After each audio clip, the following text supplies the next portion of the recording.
Hi guys, good morning. Kaway-kaway naman tayo dyan sa mga nasa edad 30.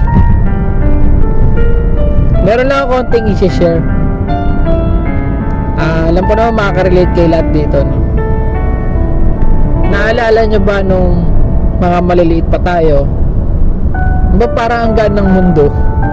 Parang kinabukasan, gigising ka, may nakahanda ng pagkain, minsan nga wala pa.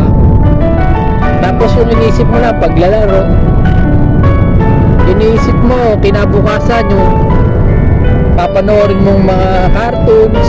Dati naalala ko yung sa kabataan ko, alam ko mga usong anime nun, hindi ako nagkakamali, mga Ghost Fighter, usong-uso nun yung Dragon Balls.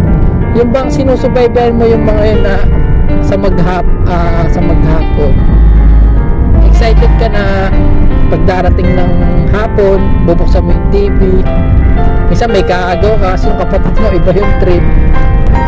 At tapos hindi natin namamalaya, napakabilis ng oras, napakabilis ng panahon. Yung mga dati nating kaibigan na nakikilala, na masasaya tayo nung araw na yun, wala na. Meron ng mga dumadating, merong umaalis. So part yun ng buhay, guys.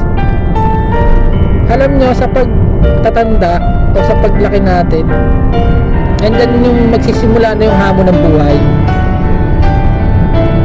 yung dating parang gigising ka lang, tatanong sa magulang anong pagkain, pagpapasok ka sa school, manghingi ka ng baon. And memorable siguro para sa akin yung high school life, kasi pagdating ng college, seryoso.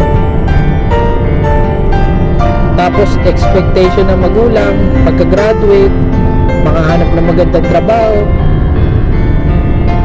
Diyan na papasok yung, diyan mo na guys mararanasan yung tunay na laban sa buhay. Once na pagka-graduate mo ng college, naghahanap ka ng trabaho, napakahirap. Although sa iba nagiging madali. So guys, kasi pinaghirapan nila sa college, nakapagtapos sila ng magagandang kurso, then nakapaghanap ng magandang trabaho. So hindi ko naman ini-discourage yung mga hindi nakapagtapos, no? Hindi naman porke may diploma tayo makakaangat or magiging successful na tayo sa buhay. Hindi yun ang basehan, guys. Pero mag-aral kayo na mabuti, kasi itong pag-aaral natin para to sa magulang natin eh.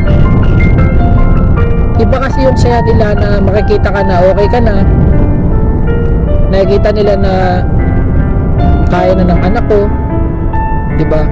Kahit kayo pagdating ng araw, pag naging magulang kayo, unang-unang gustong makita nyo yung